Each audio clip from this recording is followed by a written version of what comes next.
महाराष्ट्राचे सैनिक आहोत. जय महाराष्ट्र. खरं तर माझ्या आधीची जी भाषणं झालेली आहेत, नितीनजीने ते संबोधित केलेले आपल्याला, त्याच्यानंतर मला वाटतं काही बोलण्याची गरज नाही. कारण या क्रांतीभूमीत आल्यानंतर, या निष्ठाभूमीत आल्यानंतर मी काय तुम्हाला सांगणार, तुमच्याकडून शिकायला आणि तुमचे आशीर्वाद घ्यायला मी इथे आलेलो आहे. आज इथपासून सुरुवात करत असताना, ह्या क्रांतीभूमीतून सुरुवात करत असताना पुणे असेल, कोल्हापूर असेल, रस्त्यात अनेक लोक भेटत होते. वयस्कर असतील, तरुण असतील, महिला असतील, आणि सगळे मला हेच सांगत होते की उद्धव साहेबांना सांगा आम्ही तुमच्या सोबतच आहोत आणि सोबतच राहू. हा महाराष्ट्र आहे. महाराष्ट्र, नितीनजी आपण आता सांगत होतात की कधी संपत नाही. महाराष्ट्र संपवतो, पण अजून एक मी ह्याच्यात आवर्जून सांगू इच्छितो की जे महाराष्ट्र प्रेम करतात, ज्यांच्यात महाराष्ट्राचं रक्त आहे, त्यांच्यासाठी महाराष्ट्र ही संपत्ती देखील आहे. आणि ही संपत्ती माझ्या समोर बसलेली आहे. तुमचे आशीर्वाद ह्याच्यापेक्षा सुद्धा काय पाहिजे. आज आपला महाराष्ट्र जो आहे, गेले 1.5-2 वर्ष आपण पाहत आहे, एका वेगळ्या मनस्थितीतून आपण पुढे चाललेलो आहोत. आजूबाजूची जी परिस्थिती आहे ती एवढी भयंकर झालेली आहे. जी लढाई आपण लढत आहोत ती एवढी महत्वाची ठरत आहे, कारण ही लढाई आपल्या महाराष्ट्राच्या अस्तित्वाची लढाई आता झालेली आहे. 2 वर्षापूर्वी जेव्हा उद्धव साहेब मुख्यमंत्री होते आणि आपलं महाविकास आघाडीचं सरकार होतं, मग आपण होतो, शिवसेना म्हणून आपण होतो, काँग्रेस पक्ष होता, राष्ट्रवादी काँग्रेस पक्ष होता, आपले इतर जे मित्र पक्ष होते ते सोबत होते. आणि जे 2019 ते 2022 पर्यंत जे आपण सरकार चालवत होतो, प्रत्येक व्यक्तीला आपण सोबत घेऊन आपला महाराष्ट्र पुढे नेत होतो. मग शिक्षण क्षेत्रात असेल, आरोग्य क्षेत्रात असेल, इन्फ्रास्ट्रक्चरमध्ये असतील, रस्ते असतील, पूल असतील, पाण्याचं काम असेल, शेतीचं काम असेल, कृषी क्षेत्रात असेल, उद्योग क्षेत्रात असेल, सगळं काही आपण महाराष्ट्र आपल्या डोळ्यासमोर ठेवून आपण काम पुढे नेत होतो. पण 2 वर्षापूर्वी जेव्हा जे काही घडलं, बिघडलं, किती खोके होते? एकदम ओके, बरोबर ना? आपण ही गोष्ट 50 खोके एकदम ओके. कदाचित त्यावेळी ते ओके झाले असतील, पण महाराष्ट्र हा नॉट ओके झाला. मला वाटायला लागलं होतं त्यावेळी की जसं घटनाबाह्य मुख्यमंत्री, त्यांनी सत्ता काबीज केली, खुर्ची खेचली. म्हणजे तुम्ही विचार करा, तो जो काही काळ होता त्याच्यात सत्ता काबीज करणं निर्लज्जपणे आणि त्या खुर्चीवर बसणं, खोटं बोलून त्याच्यावर बसणं, खोके इतरांना देऊन बसणं, हे सगळं केल्यानंतर मला वाटलं होतं की आता तरी महाराष्ट्र, भाजपाची जी महाशक्ती त्यांच्या मागे उभी होती, कुठेतरी पुढे जाईल. मला वाटलं होतं आपण काहीतरी महाराष्ट्रासाठी कमी करतोय. हे 40 गद्दार जे आहेत, ते गद्दारी त्यांनी ह्यासाठी केली की महाराष्ट्रासाठी चांगलं काहीतरी करायचं. पण तुम्ही मला सांगा, महाराष्ट्रात गेल्या 2 वर्षात चांगलं काही झालंय का? झालं असेल तर सांगा मला, झालंय काही चांगलं? आज मी तुम्हाला विचारतो, इथे तरुण मुलं मुली किती आलेत? 20तले मुलं मुली किती आहेत? 30तले मुलं मुली किती आहेत? नाही, 20तले 30तले दोन्ही चालतील, 40तले पण घेऊ. चला, आहेत ना इथे तरुण आहेत ना? तुम्ही मला सांगा, गेल्या 2 वर्षामध्ये तुम्हाला एकदा तरी वाटलंय का की तुमच्यासाठी रोजगार उपलब्ध झालाय? आहेत ते काढून घेऊन गेलेत. जे रोजगार आपण आपल्या महाराष्ट्रात आणत होतो 2019च्या डिसेंबर पासून साधारणपणे 2022च्या जून पर्यंत अनेक रोजगार आपल्या महाराष्ट्रात आणत होतो. आणि महाराष्ट्रात म्हणजे अनेक वेळा मला जेव्हा विचारलं जातात, आदित्य तुमचा मतदारसंघ कुठचा, आदित्य तुमचा जिल्हा कुठचा, असं मला विचारलं जातं, उद्धव साहेबांना विचारलं जातं. आम्ही दोघेही सांगतो की आमचा मतदारसंघ हा महाराष्ट्र आहे, संपूर्ण महाराष्ट्र आमचा मतदारसंघ आहे, आमचा जिल्हा आहे. कारण अनेकदा असं होतं की जी राजकीय लोक, जी राजकीय मंडळी त्या खुर्च्यांवर बसतात, त्या मंत्रिपदांवर बसतात, जी पदं त्यांच्याकडे मिळतात, मग त्यांच्या खात्यातले जे काही स्कीम्स असतात, ज्या काही योजना असतात, ज्या आता जसं नितीनजी सांगत होते वाढत जातात, त्या योजना ह्या त्यांच्या जिल्ह्यात नेतात, त्यांच्या मतदारसंघापूर्वत ठेवतात. पण आम्ही तसं केलं ना. प्रत्येक योजना जी यायची, प्रत्येक जे काही चांगलं येईल महाराष्ट्रात, मग कृषी क्षेत्रात असेल, सरकारी क्षेत्रात असेल, प्रायव्हेट क्षेत्रात असेल, उद्योग क्षेत्रात असेल, ते संपूर्ण महाराष्ट्राच्या कानाकोपऱ्यापर्यंत कसं पोहोचेल ह्याच्यावर आम्ही विचार करायचो आणि त्याची अंमलबजावणी करायचा प्रयत्न करत होतो. आपल्याला आठवत असेल वेदांता फॉक्सकॉन आपल्याला तळेगाव इथे आणायचं होतं, पुण्याकडे आणायचं होतं. ह्या पूर्ण पट्ट्यामध्ये साधारणपणे पश्चिम महाराष्ट्रात आणि महाराष्ट्रामध्ये आपल्याला 1 लाख लोकांना रोजगार देऊ शकलो असतो. 1 लाख लोकांना नुसतं वेदांता फॉक्सकॉनच्या त्या 2.25 लाख कोटीच्या गुंतवणुकीमुळे. जेव्हापर्यंत आपलं सरकार होतं, महाविकास आघाडी सरकार होतं, तेव्हापर्यंत 100% तो प्रोजेक्ट आपल्याच महाराष्ट्रात येणार होता, आपल्याच तळेगावमध्ये येणार होता. आमची बोलणी तशी झाली होती. 2-4 व्हिजिट्स तिथे झाल्या होत्या आणि जे उद्योगपती होते, जे काही त्यांची कन्सल्टन्सी फर्म होती, प्रत्येकाला तळेगाव आवडलं होतं, महाराष्ट्रात त्याला यायचं होतं. पण सरकार बदललं, सरकार पाडलं गेलं रातोरात. जे खोके हातोहात गेले, 50 खोके असतील, कोणाकडे 70 खोके असतील, कोणाकडे 100 खोके असतील. हे खोके आणि खोटे आणि धोके हे सगळं सरकार बदललं. आणि जेव्हा सरकार बदललं तेव्हा त्याच अधिवेशनात, पावसाळी अधिवेशन मुंबईत चालू होतं, तेव्हा मी पण मुख्यमंत्री घटना बाहेर त्यांचं भाषण ऐकत होतो.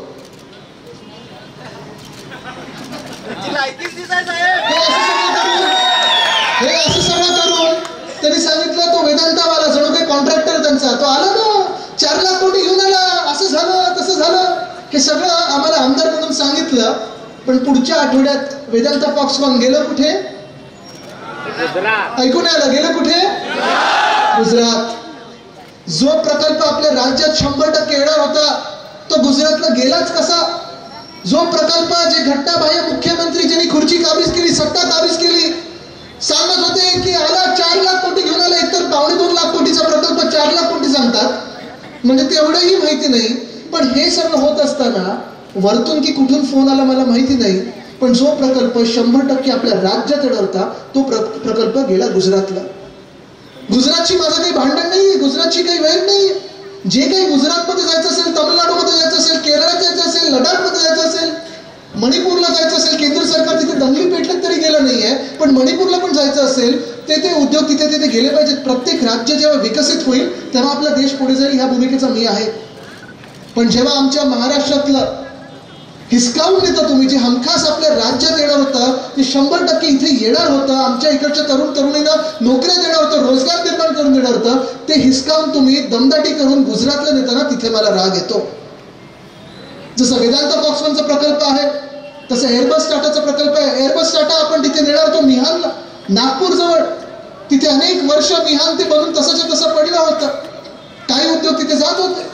पण तिथे जर आपल्याला अजून वेग द्यायचा असेल, विदर्भामध्ये आपल्याला प्रगतीला वेग द्यायचा असेल, तर मोठे प्रकल्प तिथे आले पाहिजेत. आणि तो प्रकल्प आपण एअरबस टाटाचा मागे लागलेलो की चला मिहानमध्ये येऊ द्या, नागपूरला येऊ द्या. पण सरकार जेव्हा बदललं तेव्हा सगळी राज्य देशातली सोडली. कुठे पाठवलं? गुजरात. तसंच रोह्यामध्ये आपण बल्क ट्रक पार्क आणणार होतो. संभाजीनगर, छत्रपती संभाजीनगरच्या ऑरिक सिटीमध्ये मेडिकल डिव्हाइस पार्क आणणार होतो. अनेक असे उद्योग जे राज्यभरात आपण सगळीकडे प्रत्येक जिल्ह्यात आणण्याचा प्रयत्न करतो. कारण हल्ली मी बघतो 5 स्टार MIDC उद्योग मंत्री 5 स्टार मध्ये फिरतात, पण आमच्या 5 स्टार MIDC मध्ये नवे उद्योग आलेत का? नाही आलेत.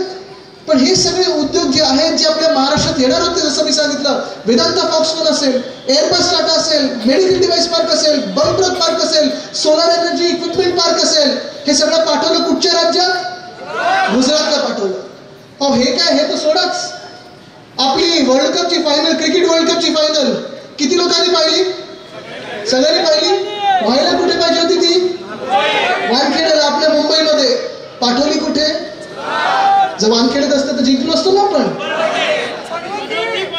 हे तुम्ही बोलता, मी नाही. पण हे माझं दुःख आहे, जे ह्या मागच्या बॅनरवर लिहिलं ना, महान्याय, महानिष्ठा, महाराष्ट्र, ह्याच्यासाठी मी लढत आहे. न्याय हा आम्हाला नको आहे. आम्हाला आता कळलेलं आहे की न्याय कदाचित होणारच नाही, कारण तसं काही घडत आहे. जर तुम्ही संविधानाप्रमाणे चाललात, जे डॉक्टर बाबासाहेब आंबेडकरांनी संविधान आपल्याला लिहून दिलेलं आहे, जे आपण सगळे आंबेडकर प्रेमी जनता आहोत. आज खास करून मी तुम्हाला सांगतो, आपण सगळेच एक महान व्यक्ती, थोर व्यक्ती आपल्या देशातून गेली, डॉक्टर बाबासाहेब आंबेडकर. नुसतं आपल्या देशात नाही तर जगात जे काही टॉप व्यक्ती असतील त्याच्यामध्ये ही व्यक्ती असेल, असं नाव असेल, त्यांचं नाव आहे. त्यांनी आपलं संविधान लिहून दिलं. त्या संविधानाप्रमाणे 75 वर्ष आपला देश चालला. आम्ही सगळी जी शपथ घेतो ती संविधानाची शपथ घेत असतो, त्याप्रमाणे चालत असतो. मग मंत्री असतील, माजी मंत्री असतील, आमदार असतील, खासदार असतील, अगदी प्रधानमंत्री आणि मुख्यमंत्री आतापर्यंत सगळे जे होऊन गेलेले आहेत ते डॉक्टर बाबासाहेब आंबेडकरांनी जे संविधान लिहून दिलं त्याप्रमाणे चालतात. तेच संविधान जर आपण पाळलं, त्याच संविधानाप्रमाणे आपण जर गेलो, तर उद्याचा जो निकाल येणार आहे ना, अध्यक्ष जे निकाल देणार आहेत ट्रायब्युनल म्हणून, तर हे जे 40 गद्दार आहेत, जे पक्ष चोरणारे आहेत, जे बाप चोर आहेत, ते बाद होतील.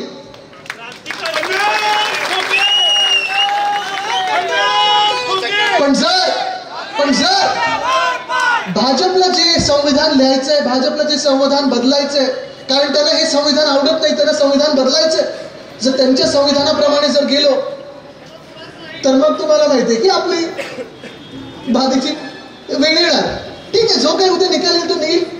पण महत्वाची गोष्ट ही आहे की आम्ही आता जनतेच्या अदालतीत येतो आहोत, कारण आम्हाला माहिती आहे की जे आतापर्यंत घडलं नव्हतं ते ह्या महाराष्ट्रात घडत आलेलं आहे.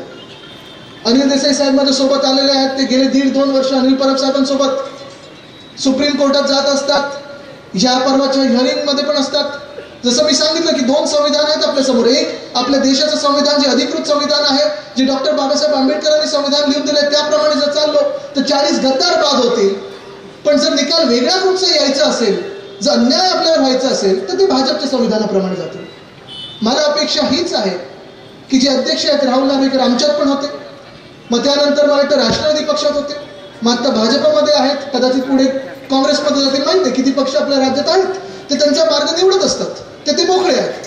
पण त्यांनी आपल्या संविधानाशी इमान राखावं. डॉक्टर बाबासाहेब आंबेडकरांनी संविधान लिहिलेलं आहे त्या संविधानाशी इमान राखावं ही माझी मनोमन इच्छा आहे, आणि ती मला वाटतं इच्छा आपल्या जनतेची देखील असेल. पण आज मी तुमच्याकडे न्याय मागायला आलो नाही. मला माहिती तुम्ही न्याय करणार, अन्यायाविरुद्ध आपण लढायला तयार आहोत. पण हा अन्याय आणि हा न्याय ही जी लढाई आहे ही नुसतं शिवसेना उद्धव बाळासाहेब ठाकरे या पक्षाची नाहीये. ही लढाई नुसतं आमच्या 16 आमदारांची नाहीये, ही सगळ्या वाघांची नाहीये. ही सगळं जे आहे ते महाराष्ट्राबद्दल चाललेलं आहे. जे मी आज तुमच्याकडे आलोय, जे पुन्हा पुन्हा मी सांगतो, महान्याय, महानिष्ठा, न्याय कोणासाठी हवाय, निष्ठा कोणाबद्दल आहे, हा विचार करण्याची गरज आता आलेली आहे, वेळ आलेली आहे. जी महानिष्ठा आणि महान्याय मी बोलत आहे, आपला महाराष्ट्र न्याय मागत आहे आता आपल्याकडे. प्रत्येक जिल्ह्यामध्ये मी जिथे जिथे फिरत आहे, प्रत्येक मतदारसंघात असेल, प्रत्येक तालुक्यात असेल, प्रत्येक शहरात असेल, तुम्ही जाऊन विचारा की जी भाजपाने आणि ह्या खोके सरकारने, मिंदी गटाने जे सरकार काबीज केलेलं आहे, जे घटनाबाह्य सरकार आहे, जे आपल्या देशाच्या इतिहासात कधीही बनलं नव्हतं असं सरकार बनलेलं आहे, तरी तुमच्या आयुष्यात चांगले दिवस, अच्छे दिन आणले आहेत का? आणलेत का? गेले 9 वर्ष आपण विचार करतोय की अच्छे दिन आएंगे, अच्छे दिन आएंगे, अच्छे दिन आएंगे. आलेत अच्छे दिन? आलेत? नाही आले. इथे अंगणवाडी सेविका बसलेल्या आहेत, इथे आहेत मला वाटतं, सगळे दिसतात मला. आले का? नाही आले. परवा तुम्हाला पण आंदोलनावर बसायला लागलं ना. तुम्हाला मी एक ह्यांचा किस्सा सांगतो. ह्या सगळ्या आपल्यासाठी ज्या मेहनत घेतात, मला वाटतं कोविड काळामध्ये देखील तुम्ही खूप काम केलेलं होतं, आणि उद्धव साहेबांनी सांगितलं की तुम्ही आमच्या बहिणी आहात, तुमच्यासाठी आम्ही लढणार म्हणजे लढणारच. पण आज सगळीकडे प्रत्येक क्षेत्र हे कोलमडत चाललेलं आहे. जसं मी तुम्हाला सांगितलं, उद्योग क्षेत्र हे कोलमडलेलं आहे. कदाचित टेस्लाचा पण उद्योग हा गुजरातला जाईल, महानंदाचं दूध हे गुजरातला जाईल. आता गाडीत मी नितीनजीने सांगत होतो, परिस्थिती अशी आहे की आपलं मंत्रालय देखील सुरत किंवा अहमदाबादला हलवतात की काय. पण हे जसं झालेलं आहे तसं सरकारी क्षेत्र देखील काय ह्याच्यापासून दूर राहिलेलं नाही. सरकारी लोक देखील त्रस्त आहेत, सरकारी कर्मचारी देखील त्रस्त आहेत. ओल्ड पेन्शन योजनेसाठी नागपूरमध्ये आम्ही पाहिलं होतं, हजारो काही लाखो लोक तिथे जमलेली होती. त्यांची मागणी एकच होती, आम्हाला न्याय हवाय. आम्ही जेवढी मेहनत सरकारच्या योजना गाव पातळीपर्यंत देण्याचा प्रयत्न करत असतो आणि यशस्वी ठरतो, आम्हाला आमच्या रिटायरमेंट नंतरची काय गॅरंटी देता तुम्ही? आज पाहताय तुम्ही अनेक जे मंत्री आहेत त्यांच्या कारखान्यांसाठी, साखर कारखान्यांसाठी, वेगळ्या वेगळ्या काही गोष्टींसाठी सरकार थक हमी देत असते, पैसे देत असतात. जी कोणी पुढे येतात ते भाजपमध्ये उडी मारतात, पैसे मिळतात. जे कोणी जेलमध्ये जायचे असतात त्यांना पण गॅरंटी मिळते की चला तुम्ही इक्बाल मिर्चीचे मित्र असो की तुम्ही दाऊदचे मित्र असो, भाजपात या, वॉशिंग मशीन मधून तुम्ही स्वच्छ झालेला आहात, आता तुम्ही मंत्री बनायला मोकळे. हे कसं राज्य आहे जिथे आपल्या अंगणवाडी सेविका ह्यांना आंदोलन करायला लागतं, सरकारी कर्मचाऱ्यांना आंदोलन करायला लागतं, MPSCचे जे स्पर्धा परीक्षेत देत होतात त्यांना पण आंदोलन करायला लागलं. का? तर पोस्टिंग पाहिजे म्हणून. काल परवाकडे तलाठी भरतीचा घोटाळा आलेला आहे. 200 मार्क पूर्ण होते, कोणातरी 214 मिळाले. हे म्हणजे खोके सरकारसारखंच झालं ना. ज्यांना एक खातं चालवता आलं नाही त्यांना मुख्यमंत्री बनवलेलं आहे आणि तसं आपलं राज्य चाललं. म्हणजे मूळ गोष्ट तुम्ही पहा की जो खरोखर काम करतोय, जो ज्याची निष्ठा या महाराष्ट्रासोबत आहे, त्याला काही मिळत नाही आणि मिळण्याची अपेक्षा सुद्धा नाही. आम्ही कोणी मिळवण्याचं काही अपेक्षा करत नाही, पण आमच्या जे हक्काचं आहे ते पण तुम्ही पलीकडे नेता, इथून चोरून नेता, इथून हिसकावून नेता, दमदाटी करून नेता. उदाहरण सांगायचं झालं तर प्रत्येक रस्त्यावर आपल्या टोल आहे ना. हा परवाकडे मुंबई ट्रान्स हार्बर लिंक, मुंबईला महाराष्ट्र बरोबर म्हणजे मेनलँड महाराष्ट्र नवी मुंबई बरोबर जोडण्याचा जो प्रकल्प आहे, उद्धव साहेबांनी त्याचं पहिलं गर्डर लॉन्चिंग केलं होतं 2020 साली. आपल्या 2 वर्षात 85% काम पूर्ण झालं होतं. 2 वर्षात 85% काम पूर्ण झालं. ह्या गद्दारांच्या 2 वर्षामध्ये 15% काम होऊ नये. होतच नव्हतं. पत्रकार परिषद घेतली, मी फोटो टाकले, सोशल मीडियावर टाकलं, व्हॉट्सअपवर फिरवलं. मग एकदम अचानक जाग आली, अरे हे तर तयार आहे, 3 महिन्यापासून तयार आहे. पण 3 महिन्यापासून तयार असताना देखील उद्घाटनाची अजून वेळ मिळाली नव्हती. आता कुठेतरी जाऊन सांगतायत या येत्या 12 तारखेला होईल. ठीक आहे, करा उद्घाटन.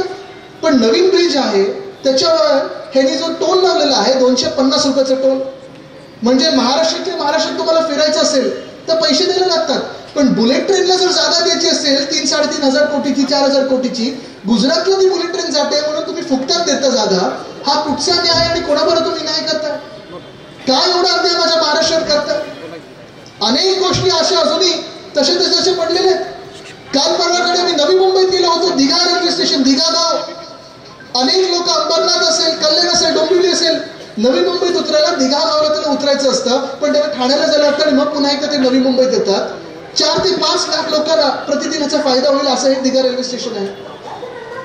आपले तिकडचे स्थानिक खासदार राजन विचारे साहेब अनेकदा त्यांनी पत्रव्यवहार केलेला आहे, पार्लमेंटमध्ये त्यांनी विषय घेतलेला आहे, आंदोलनं केलेली आहेत, सह्यांची मोहीम देखील केलेली आहे.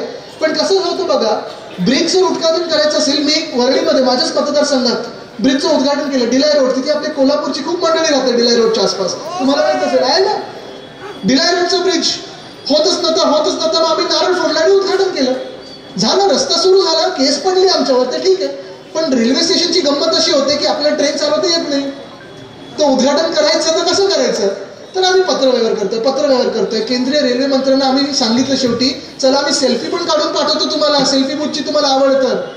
पण हे रेल्वे स्टेशन तर सुरू करा. प्रत्येक रात्री त्यांचे वीज बिल चालू, लाईट चालू, पंखे चालू, कॉन्ट्रॅक्टर नेमलेत, कॉन्ट्रॅक्टरना पैसे जातात. कोणाच्या खिशातून जातात पैसे? आपल्या महाराष्ट्र म्हणून आपण त्यांचे पैसे देतो, पण अजून उद्घाटन झालेलं नाही. पुण्यात एकटा होतो मी, 4 महिने तिकडचं एअरपोर्टचं टर्मिनल बनलंय, चकाचक आहे, पण उद्घाटनाची वेळ नाही. उरण लाईन तयार आहे, उद्घाटनाची वेळ नाही. का नक्की असं होत आहे की व्हायब्रंट गुजरातला वेळ आहे, इतर राज्यांना काही त्यांची आवडती राज्य असतील त्याच्यासाठी वेळ आहे, पण आपल्याकडे ह्या भाजपच्या आणि मिंदे गटाच्या VIP ना, मंत्र्यांना आपल्याच राज्यासाठी वेळ नाहीये. हा त्रास जो आहे ना, हा अनेकदा सहन करायला लागतो. आणि गेल्या 2 वर्षात मी पाहिलंय महाराष्ट्रात अवकाळी पाऊस, अवकाळी सरकार, गारपीट, हे सगळं कोसळत असतं आपल्यावर. कधी दुष्काळ असतो, कधी सुका दुष्काळ, कधी ओला दुष्काळ, कधी गारपीट होते, कधी अवकाळी पाऊस होतो. आता जानेवारीमध्ये कधी पाऊस पडलाय का आधी? पण हे सगळं होत असताना गेल्या 2 वर्षामध्ये शेतकरी बांधवांना मदत, नुकसान भरपाई 1 रुपयाची पोचली नाही. मोदीला पोचले 1 रुपयाची मदत शेतकऱ्यांच्या हातात पोचली नाही. कधी मी मराठवाड्यात असतो, कधी विदर्भात असतो, कधी इतर पश्चिम महाराष्ट्रात आहे, कधी उत्तर महाराष्ट्रात असतो. मी शेतकरी बांधवांना जेव्हा विचारतो की मला तुम्ही सांगा, गेल्या 2 वर्षात जे काही नुकसान तुमचं झालं असेल पर्यावरणामुळे, एक तरी तुम्हाला रुपया तुमच्या हातात आलाय का? मला सांगतात कधी आलेलं नाहीये. पण हे देखील सांगतात की उद्धव ठाकरेंचं जेव्हा सरकार होतं तेव्हा आम्हाला मदत मिळायची, त्यांची कर्जमुक्ती 2 लाखापर्यंतची होती, ती मिळाली. पण आत्ताचं सरकार नुसतं आश्वासन देतं, पुढे काही होत नाही. ओल्ड पेन्शनवाल्यांना आश्वासन मिळालंय, अंगणवाडी सेविकांना आश्वासन मिळालेलं आहे, कदाचित खेळाडूंना आश्वासन मिळालेलं आहे, आमच्या मुंबईतल्या आपल्या दहीहंडी मंडळाला आश्वासन मिळालेलं आहे. वेदांता बॉक्सवर आपल्या राज्यातून बाहेर गेले तेव्हा काय सांगितलेलं? ह्याच्यापेक्षा मोठा प्रकल्प आपल्या राज्यात येईल. पण हे आश्वासन चाललेलं आहे. तुमच्या हातात आणि आपल्या महाराष्ट्रात काही येतंय का? आज मी तुम्हाला विचारायला आलेलो आहे. आज या राज्यामध्ये महाराष्ट्राची काय परिस्थिती आहे आपण पाहताय. काल तर मी ऐकत होतो एक व्हिडिओ क्लिप आलेली आहे झूमवर, मला वाटतं काही ते डीपीसीची बैठक चालली होती. एक गद्दार खासदार दुसऱ्या गद्दार आमदाराला काय घाणेरड्या शिव्या देतो. काय संस्कार ते कुठून आणलेत, कुठे चालला माझा महाराष्ट्र, हा जर प्रश्न विचारला ना तर उत्तर देता येणार नाही येणार. पण ह्यांना पण माहिती नाहीये हे महाराष्ट्राला कुठच्या अंधारात घेऊन चाललेले आहेत. आज महिलांना सुरक्षित वाटत नाहीये. जे महिलांना शिवीगाळ करत असतात, महिला खासदारांना शिवीगाळ करतात, अशी कॅबिनेटची मंत्री त्यांच्या बाजूला बसवलेले, महिलांवर अनेक वेगवेगळे प्रकार केलेले आहेत, जे आरोप झालेले आहेत अशी मंत्रिमंडळात लोक बसवलेली आहेत. आज गंमत अशी आहे की हे हिंदुत्व जे ओरडणारे पक्ष आहेत, मुळात म्हणजे भाजप आणि मिंदी गट, ह्यांनी अशी गंमत करून ठेवलेली आहे मुंबईमध्ये की आपल्याच गणपती बाप्पाच्या विसर्जनाच्या मिरवणुकीत एका गद्दार आमदारांनी बंदूक काढली, लोकांना धमकवलं आणि पोलीस स्टेशनमध्ये जाऊन फायरिंग केलं असं मी ऐकलं. ते सगळं असताना देखील आपल्याच एका गणपती बाप्पाच्या मंदिराला, सिद्धिविनायकच्या मंदिरावर ते ट्रस्टवर अध्यक्ष म्हणून बसवलेलं आहे. हे यांचं हिंदुत्व काय बोलायचं आहे ना. नक्की देश चालला तरी कुठे. आणि म्हणून आज मी तुमच्याकडे एवढंच विचारायला आलो की आपण महाराष्ट्र म्हणून आता विचार करणार आहोत की नाही, एकजूट येणार आहोत की नाही. आज माझा तुम्हाला थेट सवाल आहे की हा सगळा जो अन्याय आपल्यावर होत आहे हे तुम्हाला दिसते की नाही दिसत, जाणवते की नाही जाणवते. जे काही फंड हे काढत आहेत कदाचित त्यांचे स्वतःचे खिशे भरत चालले. आज 2 पक्ष फोडलेत या भाजपने, आपले शिवसेनेला फोडलंय, राष्ट्रवादी पक्षाला फोडलंय, पवार साहेबांच्या परिवाराला तोडलंय. 2 पक्ष फोडून एक परिवार तोडून एकमेकांमध्ये भांडणं लावून मिळवलं काय आपल्या महाराष्ट्रासाठी जर प्रश्न विचारला ना तर ते आपल्या तोंडावर हसतात आणि पुढे निघतात. पण उत्तर देण्यासारखं त्यांच्या हातात अजून काही आलेलं नाही. एक कागद नाही त्यांच्या हातात की ते सांगू शकतात हे आम्ही महाराष्ट्रासाठी केलेलं आहे. आज महाराष्ट्राचं राजकारण कुठे चाललेलं आहे, कुठच्या पातळीवर चाललेलं आहे तुम्ही विचार करा ना. राजकारण आपण करतो कशासाठी. राजकारण आपण एवढ्यासाठीच करतो की लोकांची सेवा करू शकतो, एवढ्यासाठी करत असतो. आपलं राजकारण म्हणजे समाजकारण असतं. आपलं राजकारण म्हणजे प्रत्येक दिवशी उठल्यानंतर आज कुठच्या लोकांना मदत करू शकतो, कोणाचा आवाज बुलंद करू शकतो, कुठे अन्यायाविरुद्ध लढू शकतो आणि अन्याय मुळात होणारच कसा हा विचार करणं गरजेचं आहे. पण आज जो महाराष्ट्रात अन्याय सुरू आहे, सगळं काही इतर राज्यांमध्ये पण आपल्या राज्यात काही नाही, ह्याच्यावर विचार करण्याची वेळ आलेली आहे. आपल्याला आठवत असेल गेल्या 5 वर्षात आपण अनेक ठिकाणी वेगळी कामं करत आलेलो आहे. भूमिपूजन उद्घाटन असतील, शिवसेनेतर्फे आपण ही कामं करत आलेलो आहे. पण आज जे सत्ताधारी पक्ष आहेत ते सत्ताधाऱ्यांना गरज होते, मला नाही. थँक्यू. जे सत्ताधारी पक्ष आहे मी त्यांना आज विचारतो, भाजपला खास करून विचारतो, 5 वर्षापूर्वी जम्मू आणि काश्मीरमधून 370 कलम काढला गेला, आनंदाची गोष्ट आहे. आपली पण मतं त्याच्यात होती, जे काढण्याची भूमिका होती त्याच्यात आपण अग्रेसर होतो, नेहमी पुढे राहिलो की जम्मू काश्मीरमध्ये आणि एका आपल्या देशामध्ये एक देश, एक संविधान आणि एक न्याय असायलाच पाहिजे, ही आपली पण भूमिका आहे. पण आज 5 वर्षानंतर मी विचारतो, जसं तिकडे 370 कलम काढला होता तसं ह्या 2 वर्षांमध्ये नवीन काही कलम आपल्या संविधानात आणलाय का तुम्ही, जेणेकरून जर देशभरात कुठचं एकमेव राज्य असेल ज्याच्यावर अन्याय करायचा असेल ते म्हणजे महाराष्ट्र, असा कुठचा कलम आणलाय का. आज 75 वर्ष आपल्या देशाला झाली, प्रगती पथावर आपण नेत होतो. महाराष्ट्र आपण पाहत असाल नेहमी देशात अर्थकारण असेल, राजकारण असेल, समाजकारण असेल, सगळ्या विषयांमध्ये आपण नंबर 1 वर असायचो की नाही, नेहमी असायचो. सगळ्या उद्योगपतींना वाटायचं की महाराष्ट्रातच गेलं पाहिजे. डायमंडचा बिझनेस असेल, डायमंडचा धंदा असेल महाराष्ट्रात, कृषी क्षेत्र असेल महाराष्ट्रात, साखर कारखाना असेल महाराष्ट्रात, इतर सगळं जे काही असेल महाराष्ट्रात. पण आज महाराष्ट्रातून हे सगळं धमकावून हिसकावून नेलं जात आहे. ह्याचा राग हा तुम्हाला देखील आला पाहिजे. आणि आज ही जी काही परिस्थिती देशभरात आहे ही परिस्थिती लपवण्याचा प्रयत्न होत आहे. पण मला वाटतं आज आपण ओळखून घेणं गरजेचं आहे की येणारं जे वर्ष आहे, हे वर्ष जे आहे, येणारे जे काही महिने असतील हे आपल्या सर्वांसाठी महत्वाचे आहे. 2024 परिवर्तनाचं वर्ष आहे.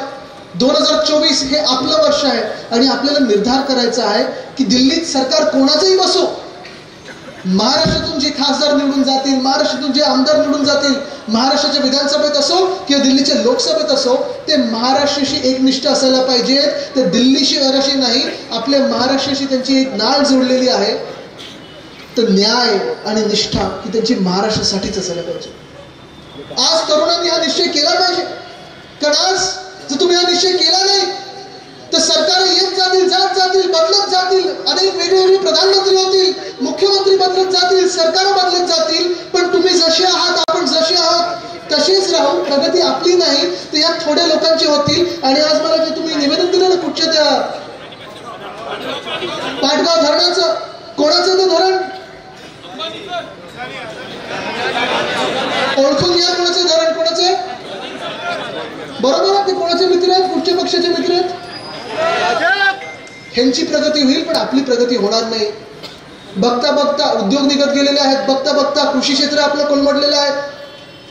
IAS IPSच्या पण बदली पोस्टिंगसाठी पैसे मागितले जात आहेत, इंजिनियरच्या बदली पोस्टिंगसाठी पैसे मागितले जातात. हा महाराष्ट्र आपला कधी नव्हता.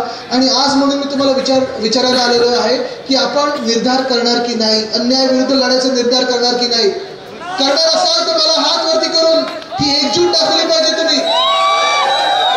ही ताकद जी आहे ना, ही भले EVM असो, भले मतपेटी असो, कोणीही जरी अंगावर आला तरी याला आडवं करण्याची ताकद ही तुमच्या हातात आहे, हे ओळखून घ्या. जर हात वरती करून आजूबाजूला बघा. ही ताकद जर एकवटली, ही ताकद जर एकत्र आली तर आंदोलनाची गरज नाही लागणार. तुम्ही त्या खुर्च्यांमध्ये बसाल आणि आपला महाराष्ट्र चालवाल. हा निश्चय करून आपण पुढे निघायचं. ह्या अन्यायाविरुद्ध लढायला मी तयार आहे. मी 33 वर्षाचा तरुण आहे. माझ्यासोबत तुम्ही सगळे येणार की नाही? माझ्यावर हे आणतायत पूर्ण सैन्य ह्यांचं, येऊ द्या. मी अंगावर छातीवर वार घ्यायला तयार आहे. तुम्ही माझ्यासोबत लढणार की नाही? त्यांनी आपला जो पक्ष फोडलेला आहे, हे महाराष्ट्र फोडायला निघालेले आहेत, त्यांच्या विरुद्ध आपण लढणार की नाही?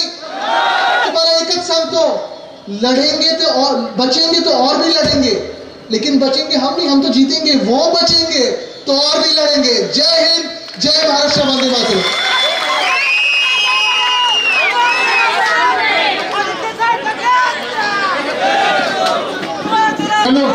हॅलो. यानंतर ग्रामीण शिवसेनेच्या वतीनं आदरणीय युवा सेना प्रमुख आदित्यजी ठाकरे साहेबांचा सत्कार बुदरगड तालुका कारकिर्दीच्या वतीनं या ठिकाणी संपन्न होतोय, तो त्यांनी स्वीकारावा असं मी त्यांना विनंती करतो. शिंदे सर, हे गर्दी करू नका.